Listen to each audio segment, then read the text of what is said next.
It's still there. Oh, okay. Okay. Now, today, we're going to talk about something that was an idea that was created by Ashley Wild. It's called the Gender Tag Project. In short, it says the Gender Tag Project is a YouTube tag that will encourage individuals to answer a set of 10 questions relating to their experience with gender in the form of YouTube video posted on their individual channels. And let me explain something about what this gender tag is. It's basically they want to get the views and feelings of individuals that makes or breaks their personality. Now, gender and biological sex obviously are different. I'm not going to go into a tremendous amount on this because I've covered it so many other videos, but I will talk about this briefly because to keep it consistent with the concept of the Gender Tag Project. Your biological sex is usually determined by your medical doctor when you're born. This is how our society sees the world as either boy or girl, and in my case, I'm a hermaphrodite, which puts me kind of in the, what category is that? What the point is that as a hermaphrodite, I have traits of both boy and girl, and of course, that means that our society, unfortunately, has really not quite come up to grips of dealing with that at this point. So we get this, some people have made a lot of fun of people who are hermaphrodites, which is kind of sad because, it's just the way we are. It's not really a choice. People say that hermaphrodites have a choice and that they should choose the one that God gave them. Well, when God gives you the ability to choose either one, it's kind of hard to say choose one, especially in our society with the cultural norms, is what she's talking about here with the gender and gender identity. So let's get started with the first of these questions. And yes, Ashley, I am going to answer all these questions because, yes, they're all burning questions. And yes, even though may ask me anything, volume 2, I covered a lot of this as well. But we're going to cover this for the gender tag.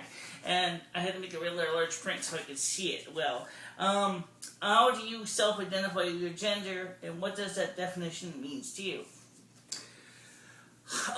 That's hard because I mainly identify myself as female, kind of a little bit like a tomboyish. I'm not,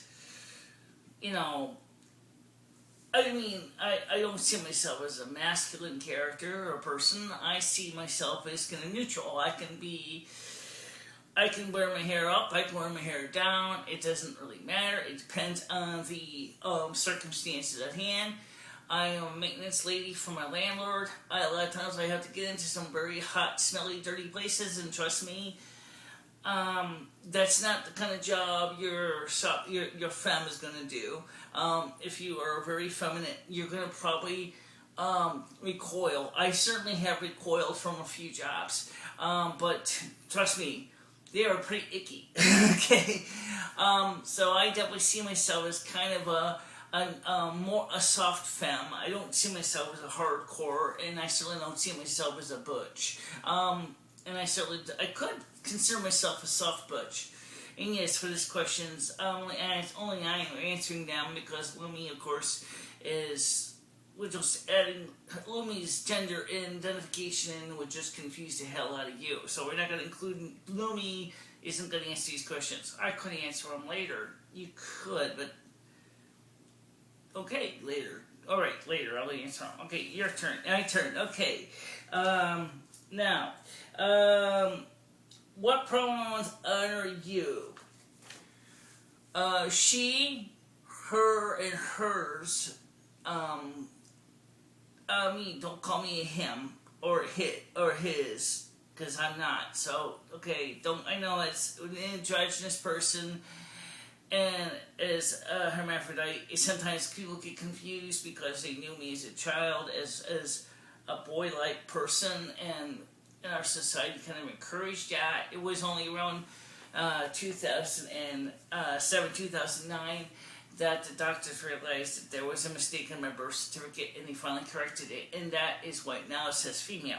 But back then it said male, and we got into all kinds of nasty problems with social environments and things. For example, using the bathrooms, and my feeling of insecurity of being in a men's room, and because I don't feel, I guess this goes back to gender again. I don't feel very masculine. I don't feel very guy-like.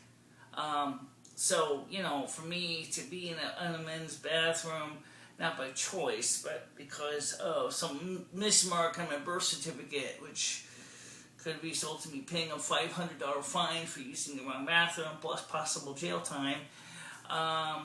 We got that fixed now. As I explain that, Ask Us Anything too, which I am too. Number 3 is describe the style of clothing you wear most often. Dresses, long ones that go down to the knee. I love lace. I like, that's one reason I brought the camera, but I don't even know if I could even show the whole body in the camera. I don't even know if the camera's even set. So we'll have to see how it goes. Basically dresses like this, or another one I wear, because I am a goth. I'm a white goth. I'm not a black goth. So I'm not really heavily into the black only scene. But this is another dress I wear. It's one piece. It's great for that because it's easy to put on and off. Easy. If I do need to put on jeans or slacks, because of my weight is not really evenly distributed on my body, it really looks kind of awkward. But it's true for some things, such as crawling in uncrawl spaces and fixing wires in the basement and stuff where you're going to get dirty, grimy. Yeah, I mean, I might have to wear some pants or work pants or whatever for that, but it's just not a regular thing for me. I don't like pants. Like I said, I like dresses like this one. I will wear skirts, but I only have a couple. I gotta get more clothes. My clothes are old. These dresses have taken a beating, and they're ancient. So yeah, they gotta be upgraded eventually. Choice with body hair. How do you style your hair? Do you have facial hair? What do you choose to shave, or do you choose not to shave? Boy. My hair is long. It's naturally kind of curly. I'm done on my head here. It's been bleached. It's not. You can see because I have to go down to the salon and get it redone. You can see the natural color coming in. It's just the nature of the hair. It doesn't. As far as body hair, which includes facial hair, I call it fur. Basically, yeah, I get some. I have to usually once a day. I always have to touch it up, but it's not like I wake up and the next thing you know, I look like the guy from Duck Dynasty there. That doesn't happen that quick. It probably would happen if I probably didn't do anything with it. Say with it for a few weeks, you might start seeing a bit of a bush. But I do keep it up on a regular basis. Other parts of my hair, I get a little bit of hair on my arms, very small amount. I do shave those as needed. The same thing with the legs. I also shave my pits, and I do shave my other private areas, my nether regions. So yeah, I do because of sanitary and health considerations of keeping my body from harboring nasty bacteria that can really make me smell bad. Sometimes it's hard enough when you're in a situation like I am right now, when you're you're living between two apartments, and your apartment and a temporary housing, and you're going, so you got stuff going here, there, and everywhere. Sometimes I have to just kind of just like Elsa would say from Frozen, let it go. Just let it go a little bit. Because sometimes my razors are there, sometimes my razors are here, and sometimes I forget, and sometimes.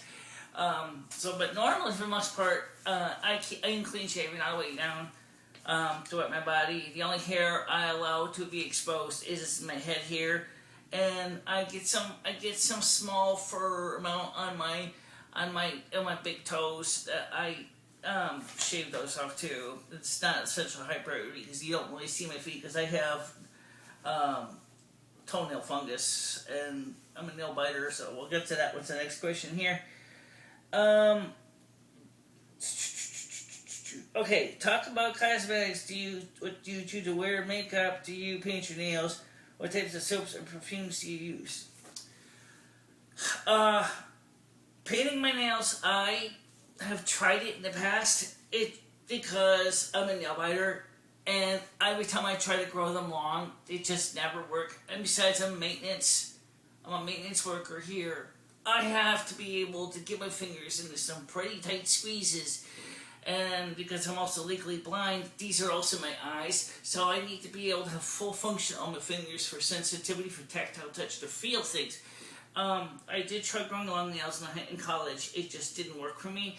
I couldn't even use my computer in my room, which really made my life miserable. As far as makeup goes, I only use a very little bit. It's kind of rubbed off now. Revlon Color Stay. It's mostly for the face, to kind of blend my complexion so it doesn't look too blotchy.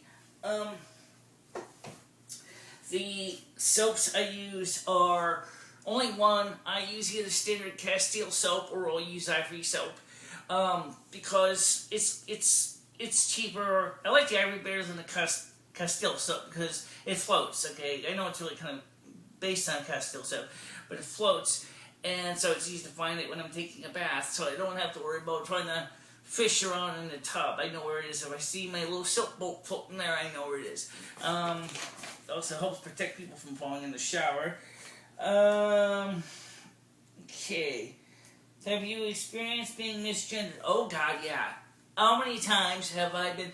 There are people in this town that will do it on purpose just to be mean and spiteful. And those people are just, everywhere. They don't like me for some reason. There are some people in this town that out of spite will say all kinds of nasty things about my gender and my biological sex designation that is just painful.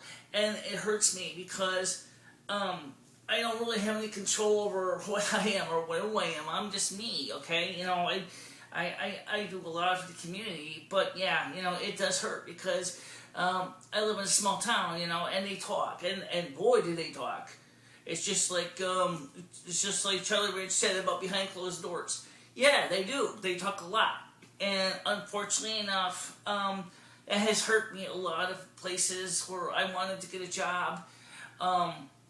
Because they were not willing to, some places were willing to hire me, but because of my physical handicaps, they kind of had to change their mind, but some places are a lot more conservative, wouldn't hire me, because of my gender. I wanted to, for example, a couple of years ago, wanted to help with the St. Anthony's Parish, after school program, in the early years I was here, back in Wednesday, about 2003, and unfortunately the pastor said the school decided that because of my situation with my gender, that they didn't feel it would be appropriate for me to serve, to help the latchkey kids. I think that would have been really nice. I think it would have been a wonderful opportunity if I had been able to do it.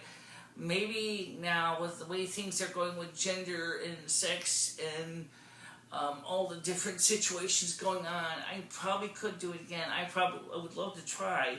Of course, that's where misgender hurts me a lot because it's just stopping me from doing the things I love in the public eye. I do that, but it's just misgender does screw me up.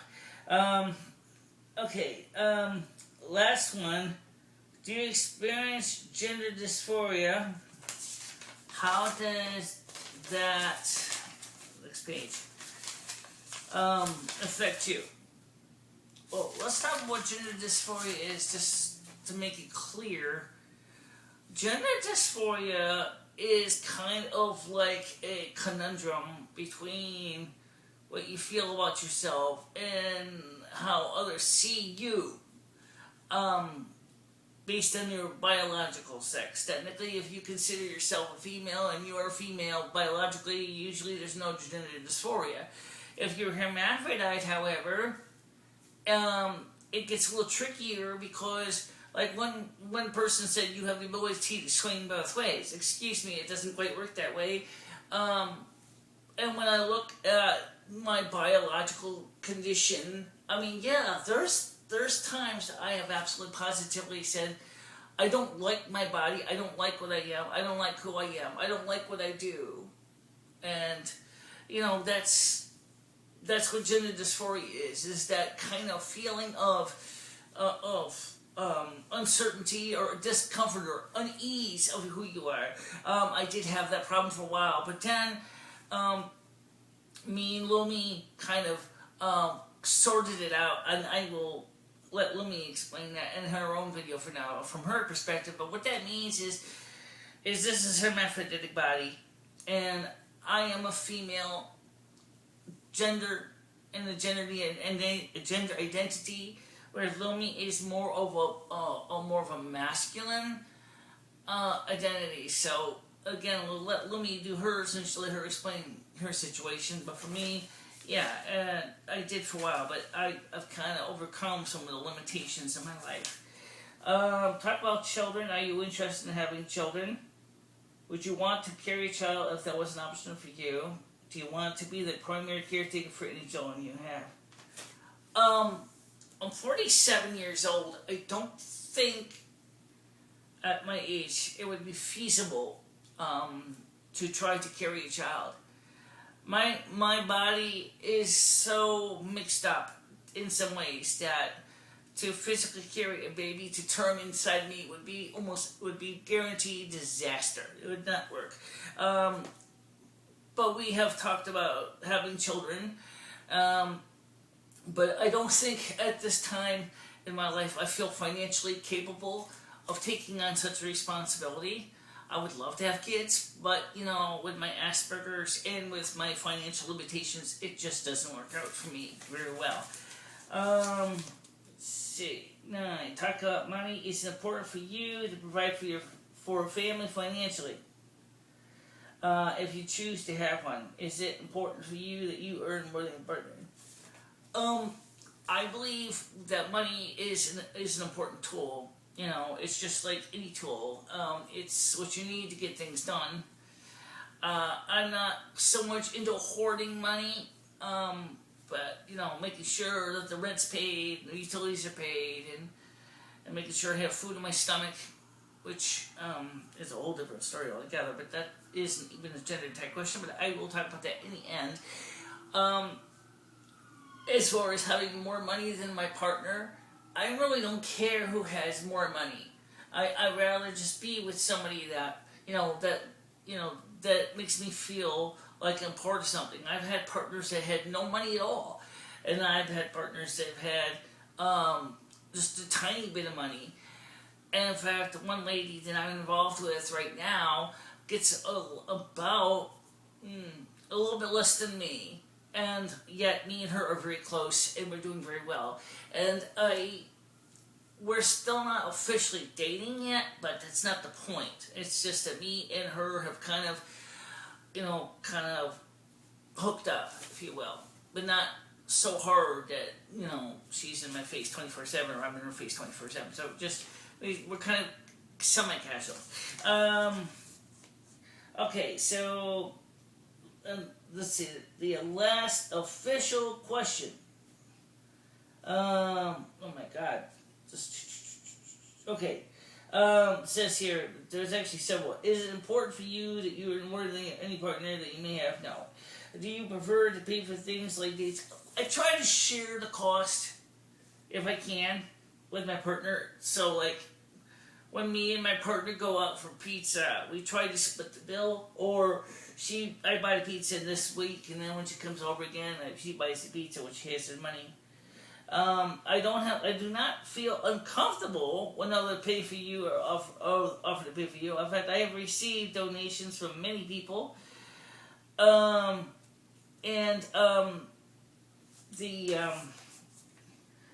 Just the way it is. Okay, last one. Ask anything that you'd like to share about your experience with gender.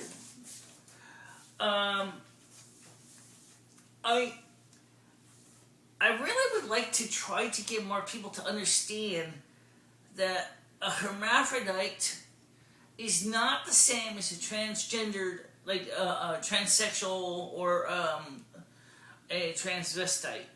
Okay, I'm not a cross-dresser, and I am not changing my gender.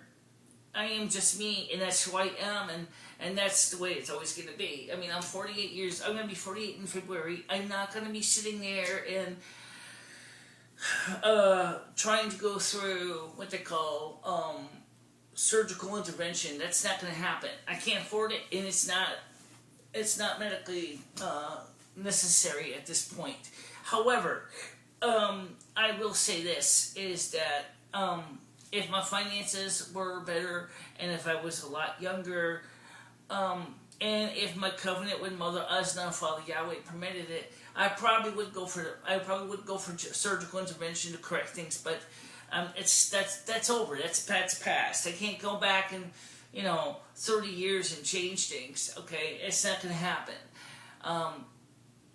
I am respected now by the community at large, and I always will be, because there are people that do like who I am. They like how I carry myself. They like my poise and everything else. And I thank you very much for liking my programs. And by the way, for those of you, I thank you for watching this. And please, if you can, please do not forget to like or dislike, share with your friends and enemies. And please do subscribe to my channel. That helps by sharing with others videos, and don't be afraid to share them. And the subscribing just tells me that you find my videos at least worth watching, at least in part, and that's something I very much thank you for. And this is the way it is. All right, guys, that's it for now. Talk to you soon. Bye bye.